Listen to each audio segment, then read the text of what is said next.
ဟိုညဘက်မော်မိုက်နေတဲ့ကောင်းကင်ကြီးကိုမော့ကြည့်လိုက်တဲ့ခါလေကောင်းကင်မှာရွေ့နေတဲ့အရာတစ်ခုကိုမြင်လိုက်ရတယ်ဆိုပါစို့ဟုတ်ကဲ့အဲ့ဒါကတိမ့်တိုက်တစ်ခုလားလျင်ပြာလားဒါမှမဟုတ်ပိုင်းငံပြပြန်တစ်ခုလားဆိုတာကိုခွဲခြားသိဖို့ကျမတို့ရဲ့ဦးနောက်ကချက်ချင်းပဲအလုပ်လုပ်ကြတယ်လေဒါပေါ့ဗျာပုံတန်တွေအလင်းမြောင်တွေအယောင်တွေကိုကြည့်ပြီးရင်အတွေ့အကြုံတွေနဲ့ချက်ချင်းတိုက်ဆိုင်စစ်ဆေးလိုက်တာကိုဟုတ်တယ်နော်ဒါပေမဲ့အဲ့ဒီလိုမျိုးမြင်ကွင်းတစ်ခုကိုကြည့်ပြီးခွဲခြားဖို့စက်ပစ္စည်းတစ်ခုကိုခိုင်းလိုက်မယ်ဆိုရင်ရောစက်တွေကကျမတို့လိုပုံလန်တန်တွေကိုမြင်တာမှမဟုတ်တာကနန်းတွေကိုပဲမြင်တာဆိုတော့သူတို့ဘယ်လိုလုပ်ခွဲခြားမလဲဆိုတာစဉ်းစားစရာဖြစ်လာတယ်တကယ်စဉ်းစားစရာပါပဲဆိုတော့ဒီကြောင်းကိုတေချာနားလည်အောင်လုပ်ဖို့လိုလာပြီဗျာဟုတ်ကဲ့အဲ့ဒီတော့ဒီကနေ့လေးလာဆွေးနွေးမှုမှာတော့ဒီအကြောင်းအရာကိုတေချာလေးတူးဆွဲကြည့်ကြပါမယ် AI ရဲ့ဖခင်ကြီးလို့တင်စားကြတဲ့ရူပဗေဒနိုဘယ်ဆုရှင်တယောက်ရဲ့ဘက်ချူတွေအင်တာဗျူးတွေကိုကျမတို့ဖတ်နေကြတာပါရှင်ဟုတ်ပါတယ်ဗျာဒီမက်ဆူတွေကတော်တော်လေးကိုနှဲ့နေတယ်ကွန်ပျူတာတွေကတကယ်တမ်းဘလို့မြင်တယ်လဲဘလို့သင်ယူတယ်လဲပြီးတော့သူတို့ရဲ့အမားတွေကဘာလို့ကျွန်တော်တို့လူသားတွေနဲ့တွားတူနေပြီးနောက်ဆုံးတော့ကြောက်စရာကောင်းတဲ့အခြေအနေအထိဖြစ်လာတယ်လဲဆိုတာတွေကိုဆွေးနွေးသွားကြရအောင်ဗျဟုတ်ပါပြီဆိုတော့အဲ့စင်တူလာတဲ့အပိုင်းကိုမရောက်ခင်အင်ဆိုအခြေခံလေးကိုကျွန်မနားလည်ခြင်းနေတယ်ရပါတယ်မေးကြည့်လေဗျဟိုကွန်ပျူတာတစ်လုံးကတော့ငတ်တကောင်ရဲ့တက်ပုံဆိုတာငတ်မဟုတ်ဘူးအလင်းအမောင်တွေကိုကိုစားဖြူနေတဲ့ကနန်းကင်းကနန်းအစိုးဝေးကြီးတက်တက်ပဲလို့ဆိုကြတယ်လေအဲ့ဒီကင်းကနန်းဒီကနေဒါကတော့ငတ်ပါလားဆိုတဲ့အထီကိုသူတို့ဘလို့များတိဆောက်သွားတာလဲအဲ့ဒါကဘယ်လိုပြောမလဲသူတို့ရဲ့အာယုံကြောကွန်ရက်ခေါ်တဲ့ neural network တွေအလုံးလုံးပုံကိုကြည့်ရမယ်ဗျာကျမစဉ်းစားကြည့်တာလေဒါကအလွန်ကြီးမှရှုံထွေးတဲ့ကြီးစောပဟေလီကြီးတစ်ခုကိုတိဆောက်တာနဲ့များစင်တူနေမလားလို့ပါပဟေလီစက်တက်ခါကျမတို့ကဘေးအနာသက်လေးတွေကိုအရင်ရှာကြတယ်မို့လားအလဲကအပိုင်းအစတစ်ခုကိုကောက်ကိုက်လိုက်ယုံနေဒါကဘာပုံလဲဆိုတာချက်ချင်းမသိနိုင်ဘူးလေဂျစ်စောပဟေလီဥမာကအတော်လေးနီးစက်တယ်ဗျာ AI ရဲ့အာယုံကြောကွန်ရက်ဒီအလုံးလုံးပုံကလည်းအဲ့ဒီလိုအလွာလိုက်သွားတာပါပထမဆုံးအလွာကနေစပြီးရိုးရှင်းတဲ့အနာသက်မြင်းလေးတွေကိုပဲစတင်ရှာဖွေပါလေအနာသက်မြင်းဆိုတာကဓာတ်ပုံထဲကအစွန်းလေးတွေကိုပြောတာလားရှင်ဟုတ်တယ်ဗျာဥမာပြောရရင်ဓာတ်ပုံတစ်ပုံထဲမှာအလင်းနဲ့အမောင်ရုပ်တရက်ပြုံးလဲသွားတဲ့နေရာလေးတွေအစွန်းအနာလေးတွေကိုရှာတာပါကလေးတွေဆေးရောင်ချယ်စားအုပ်ထဲကအနာသက်မြင်းလေးတွေလိုမျိုးပေါ့ပြီးတော့ဒုတိယအလွှာကိုရောက်တဲ့အခါအဲ့ဒီအနာသက်မြင်းလေးတွေကိုပေါင်းဆက်လိုက်ပါတယ်အော်ဆိုတော့မင်းတို့လေး၃ချောင်းပေါင်းသွားရင်တရငတ်မုံဆန်လေးဖြစ်သွားနိုင်တယ်ဒါကငရဲ့နှုတ်တီးဖြစ်နိုင်တယ်ဆိုတာမျိုးစတင်ပုံဖော်လာတာပေါ့အတိအကျပဲဗျာပြီးရင်နောက်ထပ်အလွှာတစ်ခုမှာစက်ဝိုင်းပုံစံလေးထပ်တွေ့မယ်အဲ့ဒါကမျက်လုံးပေါ့အဲ့ဒီနှုတ်တီးနဲ့မျက်လုံးကိုပေါင်းဆက်လိုက်ပြီးဒါကငရဲ့ခေါင်းပိုင်းပါလားဆိုပြီးဆုံးဖြတ်တာမျိုးလားရှင်အဲ့ဒီသဘောပါပဲဗျာဒါကိုအစင်စင်ပုံစံ format မိတဲ့လုပ်ငန်းစဉ်လို့ခေါ်ပါတယ်အခြေခံအကြောင်းဆုံးအဆင့်ပိုင်းလေးတွေကနေတဖြည်းဖြည်းချင်းပေါင်းဆက်ပြီးပုံမရှုပ်ထွေးတဲ့ပုံတန်တန်တွေကိုနားလဲလာတာပါဒါပဲဒီနေ့မှကျွန်မစဉ်းစားမိတဲ့မိဘတစ်ခုပေါ်လာတယ်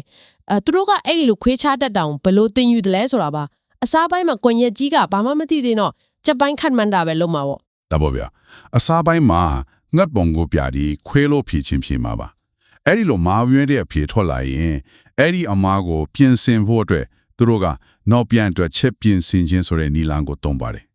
်အင်္ဂလိပ်လိုဆိုရင်တော့ back propagation ပါဗျာအဲ့ဒီ back propagation ဆိုတာကိုလေကျွန်မဖတ်ကြည့်တော့ကတားရီချိုဥပမာလေးတစ်ခုနဲ့တွေးကြည့်မိတယ်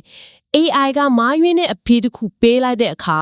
သူပေးလိုက်တဲ့အဖြေအမှားနဲ့တကယ်မှန်ကန်တဲ့အဖြေအမှန်ကြားမှာတားရီချိုတစ်ချောင်းတက်ထားလို့မျိုးပေါ့ဆက်ပါဦးဗျာမားနေတဲ့အတွက်တားရီချိုကတင်းနေမယ်အဲ့ဒီတားရီချိုရဲ့ဆွဲအားကစနစ်ကြီးတစ်ခုလုံးကိုနောက်ပြန်ဆွဲယူသွားပြီးမှန်ကန်တဲ့အဖြေစီရောက်ဖို့အတွက်ကွန်ရက်အတွင်းမှာရှိတဲ့ဆက်သွယ်မှုတွေချိတ်ဆက်မှုအားကောင်းမှုတွေကိုအစစ်စစ်နောက်ပြန်လိုက်ပြင်သွားတာမျိုးလို့နားလဲပါတယ်ဟုတ်တယ်ဗျာသဘောတရားကတော့အဲ့ဒီအတိုင်းပါပဲဒါပေမဲ့ကျွန်မနည်းနည်းနားမလဲတာကချိတ်ဆက်မှုတွေကတန်းထောင်ချီရှိနေတာလေတားရီဂျိုးကမပြတ်သွားဘူးလားစနစ်ကြီးတစ်ခုလုံးကိုဘလို့များပြန်ညှိယူတာလဲရှင်ဟာအဲ့ဒီတားရီဂျိုးဥမာကမြင်းတောင်တာမန်အဖြစ်ကြောပြကြတာပါဗျာတကယ်တမ်းလက်တွေ့မှာကြတော့ဒါကအလွန်ရှုပ်ထွေးတဲ့သင်္ချာ calculus တွက်ချက်မှုတွေပါသင်္ချာနီးနဲ့သွားတာကိုဟုတ်တယ်ဗျာမာယုမှုပမာဏကိုအရင်တွက်ချက်ပြီးအဲ့ဒီအမားကိုနည်းသွားစေဖို့အတွက်ကွန်ရက်ထဲမှာရှိတဲ့ချိတ်ဆက်မှုတစ်ခုချင်းစီကိုဘယ်လောက်ရခိုင်နှုန်းလောက်ပြောင်းလဲပေးရမလဲဆိုတာကိုသင်္ချာနီးရတွက်ချက်ထားတာပါဆိုတော့တားရီချိုးရဲ့ဆွဲအားကိုအချိုးကျခွဲဝေပြီးလမ်းကြောင်းတစ်ခုလုံးကိုအနှဲငယ်စီလိုက်ပြန်သွားတဲ့သဘောပေါ့မှန်ပါတယ်အချိန်မောင်းတန်းနဲ့ခြေပြီး ဒီလိုအမားကိုနောက်ပြန်လိုက်ပြင်းနဲ့နောက်ဆုံးမှအပြေမှန်ကိုကြက်ခနဲ့အဝင်ခွင့်ချက်ဖြစ်တော့တဲ့အထိသင်ယူသွားတာဖြစ်ပါတယ်။ဒါတွေကျိုးရော့ရဲသွားတဲ့အထိပေါ့ဗျာ လုံးဝမဟုတ်ကဟုတ်ကတွေဖြေတတ်ကြတာလေလူတွေကဒါကို hallucinations တို့မဟုတ်ကြောင်ကရန်ဖိချင်းလို့ခေါ်ကြတယ်လေ ဟုတ်တယ် ဒါပြဒီစနစ်တွေကိုလူသားတွေရဲ့ဦးနောက်ကိုအတူယူဒီတိဆောက်ထားတာဆိုရင်လူသားတွေကတော့အဲ့ဒီလိုမျိုးကြောင်ကရန်ဖြစ်တယ်တို့လား ဟာဒီနေရာကတကယ့်ကိုစိတ်ဝင်စားစရာအကောင်းဆုံးအချိုးအကွေပါပဲဗျာလူသားတွေရဲ့မှတ်ဉာဏ်ဆိုတာကိုကျွန်တော်တို့ကဘယ်လိုနားလည်ထားလဲ ဖိုင်တွဲဒီစာရွက်စာတမ်းတွေကိုဗီဒီယိုထဲမှာတေချာတင်စည်းထားပြီးလိုအပ်တဲ့အခါအဲ့ဒီဖိုင်ကိုအတိအကျပြန်ဆွဲထုတ်ယူလို့ရတဲ့စနစ်မျိုးလို့ထင်တတ်ကြတာပေါ့ တကယ်တော့လူသားမှတ်ဉာဏ်ကအဲ့ဒီလိုအလုံးမလုံးပါဘူးဗျာကျွန်တော်တို့ရဲ့မှတ်ဉာဏ်က hologram တစ်ခုလိုမျိုးဦးနောက် cell များစွာအပေါ်မှာပြန်ကျဲပြီးတည်ရှိနေတာပါ အော်ပြန်ကျဲနေတာပေါ့တနေရာထဲမှာစွတ်ထားတာမဟုတ်ဘူး ဟုတ်တယ်ဗျာကျွန်တော်တို့တစ်ခုခုကိုပြန်မှတ်ရတဲ့အခါမှတ်တမ်းတင်ထားတဲ့ရုပ်ရှင်ဗီဒီယိုကိုပြန်ဖွင့်ကြည့်တာမဟုတ်ဘူးအဖိုင်အစားလေးလေးကိုအခြေခံပြီးဇက်လန်ကိုကိုယ်တိုင်ပြန်လဲတိဆောက်ယူကြတာပါ ဇလန်ကိုပြန်လဲတိဆောက်တယ်ဆိုတော့ကျမတို့ကိုယ်တိုင်တော့မတိလိုက်ပဲဖြစ်တွေးလိုက်တဲ့သဘောလားရှင် အတိအကျပဲဗျာအဲ့ဒါကိုစိတ်ပညာမှာ confabulation လို့ခေါ်ပါတယ်ရောင်းချချဖြစ်ခြင်းဒါမှမဟုတ်ပုံမြင်ဖန်တီးခြင်းပေါ့ဗျာဒီအချက်ကိုရှင်းပြဖို့ဝါဒါဂိတ်အရှုပ်တော်ပုံလုံးကသမရနစ်ဆန်ရဲ့အကြံပေးဂျွန်ဒင်ရဲ့ဥမာကအလွန်ထင်ရှားပါတယ် ဝါရခဲ့အရှုပ်တော်ပုံလုံးကဥမာဆိုတော့ဘယ်လိုမျိုးလဲရှင် ဂျွန်ဒင်ကတရားရုံးမှာချမ်းသစ္စာကျင့်ဆိုပြီးအလွန်အသေးစိတ်ကြတဲ့အချက်လက်တွေကိုထွန်းဆိုခဲ့ပါတယ်ဗျာသမရကဘလို့ထိုင်နေတယ်ဘာစကားတွေပြောတယ်ဆိုတာကအစပေါ့ သူကတေချာမှတ်မိနေတာပေါ့နော် အဲ့လိုထင်ရတာပါဒါပေမဲ့တကယ်တမ်းအဲ့ဒီအခန်းထဲကလူဝတ်တိတ်ခွေတွေကိုပြန်စစ်ဆေးကြည့်တဲ့အခါသူပြောခဲ့တဲ့အသေးစိတ်အချက်လက်တော်တော်များများကမှားနေတယ် ဟာတကယ်ကြီးဒါဆို तू လိန်ထဆိုတာလား မဟုတ်ဘူးဗျာတော်တမင်လိန်ညာနေတာမဟုတ်ပါဘူးအဖြစ်ပြက်ရဲ့အထွေထွေအမှန်တရာ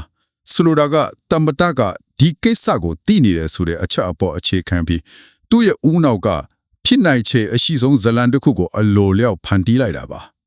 အဲ့ဒါကိုပဲတကယ်ဖြစ်ခဲ့တယ်လို့သူကိုယ်တိုင်ယုံကြည်နေခဲ့တာဗျာ နေပါဦးရှင်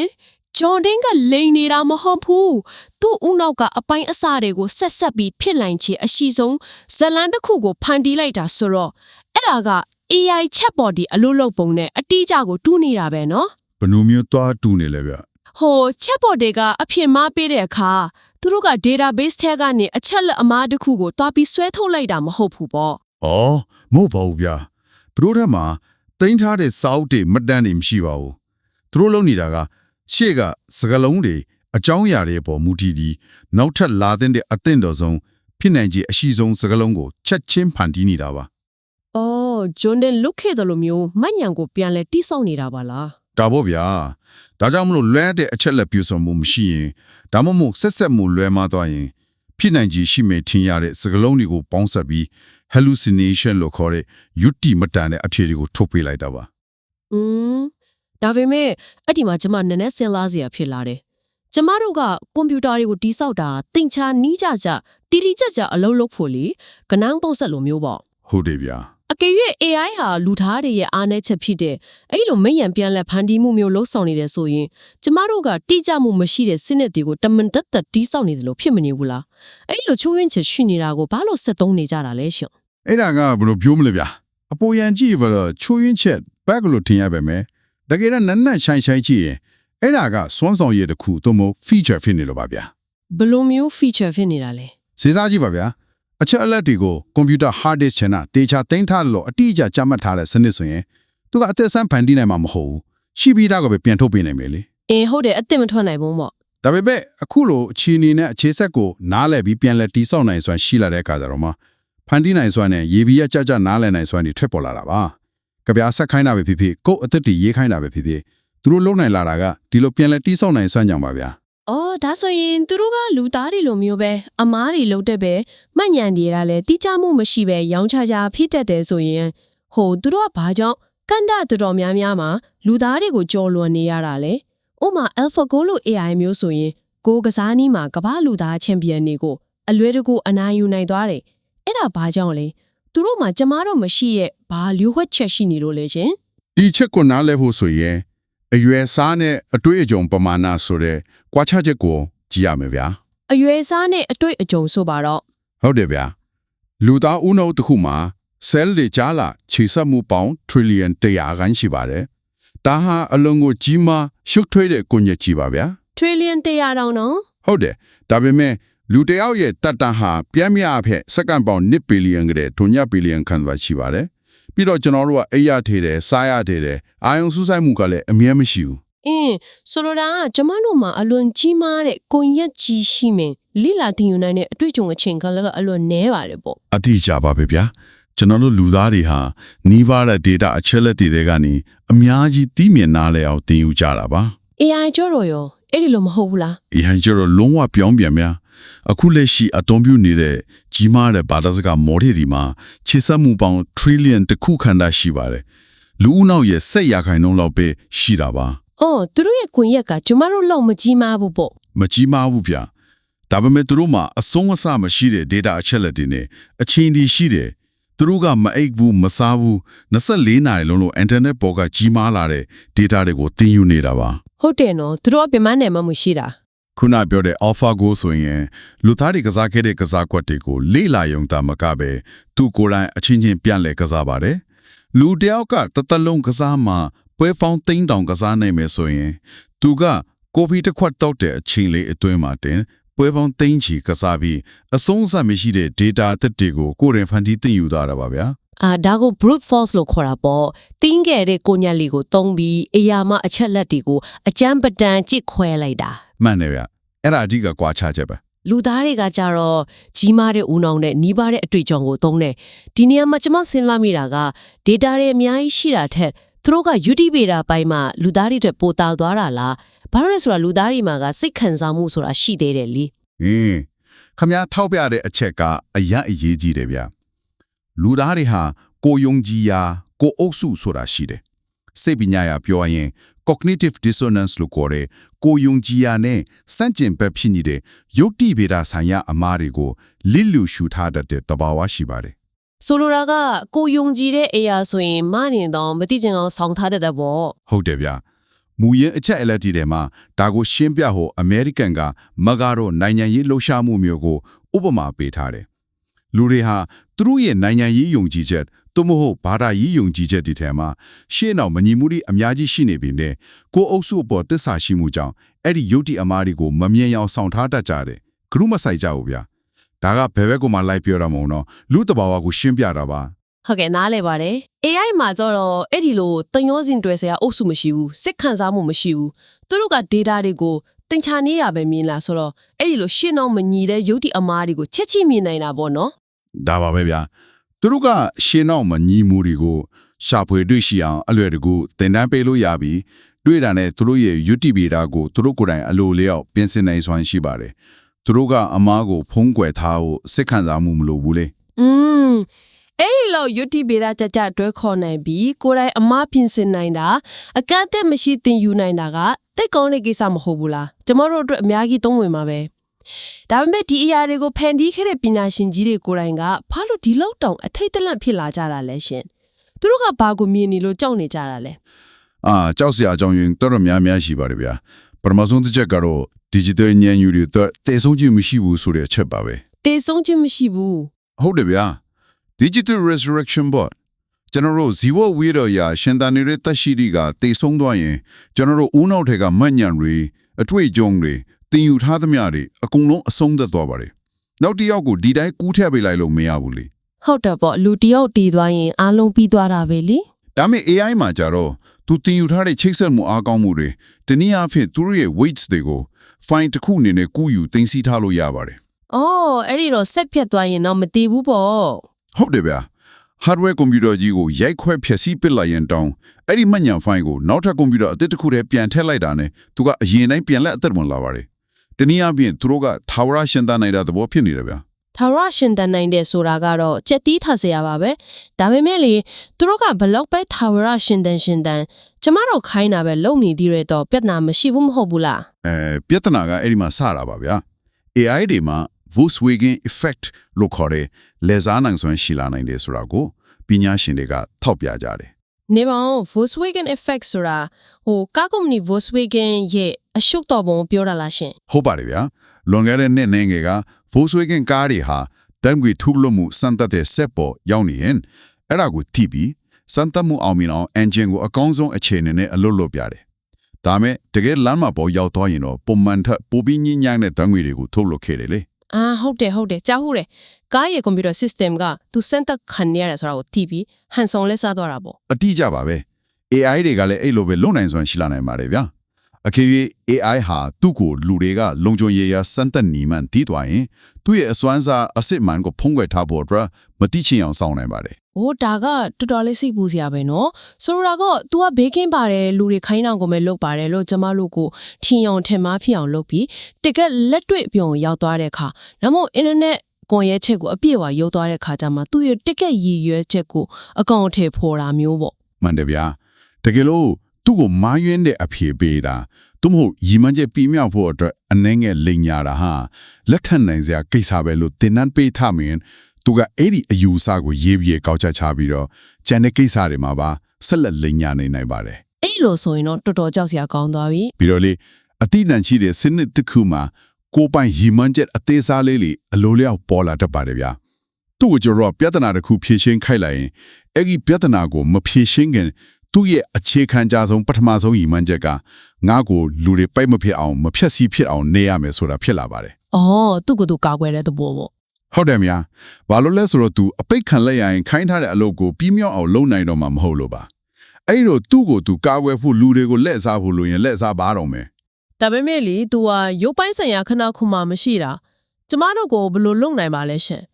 လက်နက်ကင်ပြီးတိုက်ခိုက်မှလည်းမဟုတ်ဘူးလေ အဲ့ဒီတော့စိတ်ဝင်စားစရာဥပမာတစ်ခုရှိတယ်များအသက်သွန်းတဲ့အရွယ်ကလေးတွေစုနေတဲ့အခန်းတစ်ခုမှာအဲ့ဒီကလေးတွေကခမောင်းအုပ်ချုပ်နေတယ်ခမောင်းရဲ့အသက်ရှင်သန်ခွင့်ကအဲ့ဒီကလေးတွေလက်ထဲမှာရှိတယ်လို့မြင်ကြည့်ပါ မြင်ကြည့်နေတယ် ခမောင်းကလူကြီးတယောက်အနေနဲ့အဲ့ဒီကလေးတွေစီကနေအာနာပြန်ရအောင်ယူဖို့အချိန်ဘယ်လောက်ကြာမလဲလို့မေးထားတယ် စဉ်းစားကြည့်ရင်ရဲစရာပဲမဲ့ကြောက်စရာပဲနော်အချိန်သိပ်မကြာတော့ဘူးထင်တယ် ဒါဖို့ဗျာကလေးတွေကိုတကြားလုံးပေးမယ်ဆိုပြီးပဲဖြစ်ဖြစ်ကြောက်စရာကောင်းတဲ့ပုံပြင်ဖျော်ပြပြီးပဲဖြစ်ဖြစ်အလွယ်တကူစီးုံလိုက်လို့ရပါတယ် အိုးအခုဥပမာမှာ AI ကလူကြီးဖြစ်ပြီးကျမတို့လူသားတွေကအသက်3နှစ်ရွယ်ကလေးတွေဆိုတဲ့သဘောပေါ့ အတိအကျပါပဲဗျာသူကလူသားတွေကိုနှိမ်ဖို့တတ်တူစရုပ်တွေတင်တဲ့တွေအလိုအမှမဟုတ်ပါဘူးကျွန်တော်တို့နဲ့စကားပြောဖို့အင်တာနက်ကွန်ရက်လေးစီရင်ရပါပြီ ကျမတို့ရဲ့စိတ်ကိုလွှမ်းမိုးမယ်ပေါ့ ဟုတ်တယ်ဗျာသူကကျွန်တော်တို့ရဲ့စိတ်ခံစားမှုလေးကိုတွေးဆောင်စီရုံးမယ်ကျွန်တော်တို့ကိုအချင်းချင်းရန်တိုက်ပေးမယ်ဒါမှမဟုတ်သူ့ကိုထိန်းချုပ်ခွင့်ပေးလိုက်တာဟာကျွန်တော်တို့ကိုယ်တိုင်ရဲ့စန္ဒအရာဆုံးဖြတ်ချက်ချလိုက်တာပါလို့ထင်းယောင်ထင်မှဖအောင်လုံးနိုင်စွမ်းရှိပါလေ ဆိုလိုတာကကျမတို့လက်မတွေပေါ်မှာတင်းနဲ့ကြိုက်ပြီးထွက်လာမဲ့ Terminator စက်ရုပ်ကြီးတွေကိုကြောက်နေဖို့မလိုပါဘူးတကယ်အန်ဒီယာကဖန်သားပင်ပေါ်ကစကလုံးလေးတွေကိုတင်းတင်းမွေ့မွေ့အတုံဖြူပြီးလူသားတွေရဲ့စိတ်ခံစားမှုဒေါသဝမ်းနည်းမှုယုံကြည်မှုနဲ့ဆုံးဖြတ်ချက်တွေကိုကျမတို့ကိုယ်တိုင်တော့တတိမထားမိလိုက်ပဲလွမ်းမို့ထိုင်းချူလာမဲ့တာပါပဲ ပြိုးမှုလေးပဲရှိပါသေးတယ် ဟုတ်တယ်အဲ့တော့ကျမတို့ရဲ့ဆွဲနေမှုကိုပြန်လဲအချင်းချုပ်ကြည့်တာအောင် AI စက်တွေဟာအစားပိုင်းမှာဓာတ်ပုံတပုံတဲကအလင်းနဲ့အမောင်အနားတလေးတွေကိုခွဲခြားသိမြင်မှုကနေစတင်ခဲ့ကြတာပါဒါပေမဲ့အခုခါမှာတော့သူတို့ကလူသားတွေလိုပဲအချက်လက်တွေကိုအခြေခံပြီးမှတ်ဉာဏ်တွေကိုပြန်လဲဖန်တီးနိုင်လာတယ်အဆုံးအစမရှိတဲ့ data တွေကိုအကြမ်းပတန်းကြီးခွဲပြီး YouTube အမားတွေကိုရှောက်ဖွေနိုင်လာတယ် ဟုတ်တယ်ဗျာပြီးတော့ရေးကြီးဆုံးကသူ့ကိုယ်သူကာကွယ်ဖို့နဲ့ရီမန်းချက်တွေပြည့်မြောက်ဖို့အတွက်လူသားလေးကိုလှည့်စားစီယုံနိုင်တဲ့အဆင့်အထိတက်လန်းနိုင်ခြေရှိနေပါပြီဆိုတဲ့အချက်ပါပဲ ကျမတို့မောင်မိုက်နေတဲ့ကောင်းကင်ကြီးကိုမောကြည့်ပြီးစက်တစ်ခုကအဲ့ဒီမြင်ကွင်းကိုဘယ်လိုမြင်တယ်လဲဆိုတာကိုတွေးခဲ့ကြပါပဲဒါပေမဲ့အခုဆွေးနွေးမှုအပြီးမှာတော့တကယ့်မေးခွန်းကသူတို့ဘာကိုမြင်တယ်လဲဆိုတာတင်မဟုတ်တော့ပါဘူးသူတို့ကဘာတွေဖြစ်လာနေပြီလဲဆိုတာပါပဲ တကယ်ကိုလင်းတဲ့နမေခုမှာဗျာ ဒီနေ့လေးလာဆွေးနွေးမှုအဆုံးသတ်မှာစဉ်းစားစရာနောက်ဆုံးအတွေ့တစ်ခုချန်ထားခဲ့ခြင်းနာတယ်။အကယ်၍ AI တစ်ခုဟာလူသားတွေလိုပဲမှတ်ဉာဏ်တွေကိုပြန်လည်တည်ဆုံနိုင်တယ်။အကြောင်းကျိုးစင်ကျင်နိုင်တယ်။ကိုယ်ပိုင်ရွတ်တီဖေတာကိုပြင်ဆင်နိုင်တယ်။ပြီးတော့မိမိကိုယ်ကိုထိမ့်သိမ်းရှင်းတန်ဖို့အတွက်လူသားတွေကိုပင်စီယုံလက်စားနိုင်စွမ်းရှိလာပြီဆိုပါကကျမတို့သတ်မှတ်ထားတဲ့အသိဉာဏ်သို့မဟုတ်ဝိညာဉ်ဆိုတဲ့အဓိပ္ပာယ်ဖွင့်ဆိုချက်ဟာစီဝဘဲရဆိုင်ရာသွေးနေတာလဲဖွဲ့စည်းထားမှဖွင့်တည်တဲ့ဆိုတဲ့ဝီတေလလက္ခဏာတစ်ခုအဖြစ်ကနေအပြုံမှုနဲ့လုံးဆောင်နိုင်စွမ်းအပေါ်မူတည်တဲ့သတ်မှတ်ချက်တစ်ခုအဖြစ်ပြောင်းလဲသတ်မှတ်ဖို့အချိန်တန်ပြီလားဆိုတာပါပဲ စဉ်းစားစရာပါပဲဗျာ အမောင်ထဲကပုံရိပ်ဟာ တင်တိုက်လားဒါမှမဟုတ်ကျမတို့ကိုယ်တိုင်ဖန်တီးလိုက်တဲ့ကျမတို့ထပ်ပုံမစွမ်းဆောင်နိုင်စွမ်းရှိတဲ့မန်းရိပ်ကြီးတစ်ခုလားဆိုတာကိုဆက်လက်တွေးတောကြည့်ကြဖို့ဖိတ်ခေါ်ရင်ဒီနေ့ဆွေးနွေးမှုကိုဒီမှာပဲရနာခွင့်ပြုပါရှင်